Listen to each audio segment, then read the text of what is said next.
We hear now Russ Fulcher, Congressman for Idaho's 1st District. Congressman, thank you for your time. Boy, my head is spinning. Strike while the iron is hot. The president off to a very quick start in Washington with all of these executive orders. Let's start with the immigration policies and what we're already seeing roll out with the deportation plan. What is your thought right now on the first 48 hours of the Trump administration?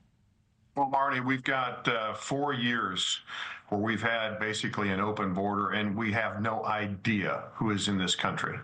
And somewhere in the range of 10 to 20 million people have come in. We know that a lot of these are not friendly. We've seen the results of that through law enforcement channels, and the Lake and Riley issue, of course, is at the pinnacle of that.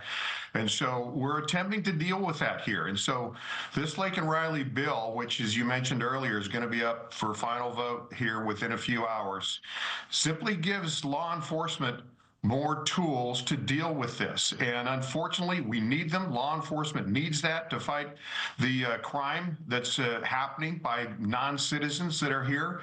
A lot of people have come in that, quite frankly, have come from prisons in other countries and mental health issues from other countries, and they're now loose in America. We need some incremental tools to deal with that, and that's what this bill is about. And it's going to pass in a bipartisan way. I believe that. Yeah, I was going to follow up with you. Foresee any challenges in getting it through this final gate?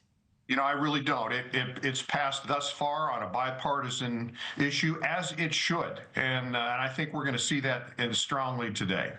I want to talk to you about some of the things that have happened out of Washington in the last 24 hours. This prayer breakfast or prayer service was certainly not anything anyone was expecting from the bishop and the comments.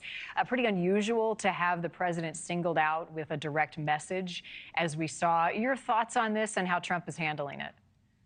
Well, this is Washington, D.C., and this is the National Cathedral, and quite frankly, they're not known for a bastion of conservatism there. And I think we saw that play out today. Personally, I think it was a bit arrogant and out of place for this bishop to take the position that she did with the president there. And she was tone deaf to the voice of America here over the last few months and with this last election. And frankly, I think is going to see blowback as a function of all that. And so the president has already come out, and as only he can, to voice his opposition to what took place there. And just don't be shocked if you don't see another major event happening at the National Cathedral for a while as a function of this. Interesting. I want to talk about one of the other executive orders, Congressman, to stop the Lava Ridge wind energy. This is a project that was set for your state. You've called the windmill farm disastrous, say it wasn't accepted nor welcomed by folks in your state. What is it, and what would it have entailed? Well, first of all, people need to understand that there is no such thing as a wind project that doesn't take taxpayer subsidies to make it work. This is incredibly expensive power. And in this case, there is a massive windmill farm that was proposed in the state of Idaho on federal land that whereby, if ever put in place, the power wouldn't even stay within our state or even the Pacific Northwest. It was slated to go to California. So all of the ingredients of this are just wrong. It's incredibly expensive. It requires taxpayer subsidies.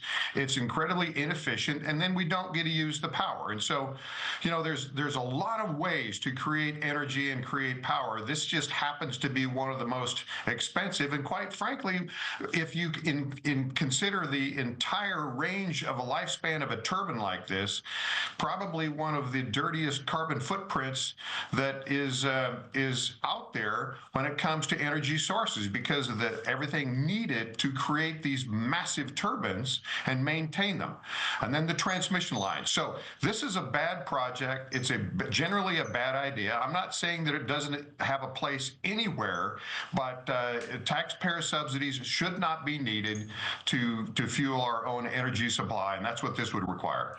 Thank you for watching. Go to newsnationnow.com to find NewsNation on your television provider, and don't forget to click the red subscribe button below to get more of NewsNation's fact-driven, unbiased coverage.